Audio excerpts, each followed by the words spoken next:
Effective pedagogy and AIIMS of school education.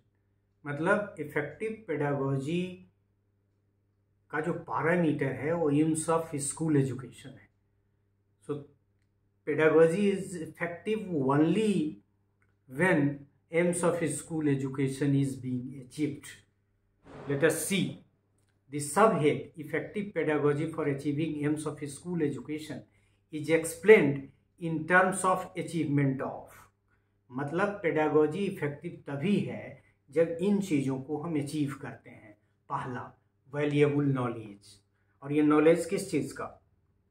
Content का और related चीज़ों का भी, क्योंकि पढ़ने का उद्देश्य सिर्फ कॉग्निटिव डोमेन तक लिमिटेड नहीं है। सो वैल्यूएबल नॉलेज, फिर कैपेबिलिटीज, कैपेसिटीज क्या?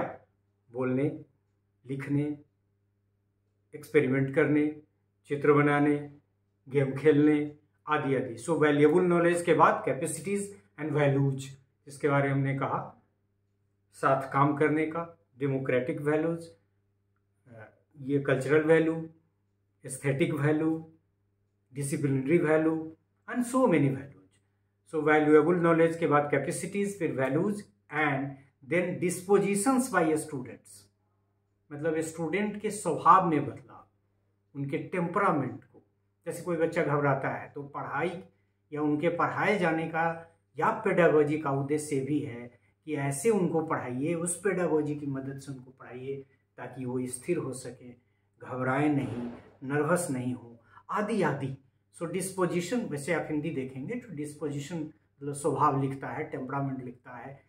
तो से disposition by students is also being governed by the pedagogy that is being used. And if you claim that this is the effective pedagogy, it must be judged on the basis of the aims of school education, and those are being translated in terms of achievement of valuable knowledge, capacities, values and disposition of students। मतलब यह कि successful pedagogy, effective pedagogy तभी माना जाएगा जब learners achieve करता है valuable knowledge को, कैपेबिलिटीज एक्वायर करता है, वैल्यूज उनमें इनकलकेट होते हैं और उनके डिस्पोजिशन में वांछित बदलाव होता है, स्वभाव में स्थिरता आती है, गंभीरता आती है, चीज़ों को टैकल करने की कैपेबिलिटी डेवलप होती है। So this is all about this part in which we talked about the effective pedagogy and also came to know the relationship of effective pedagogy and aims of education through different achievements by the learners, and these achievements are valuable knowledge, capacities, values and dispositions by the students. So thank you for this part.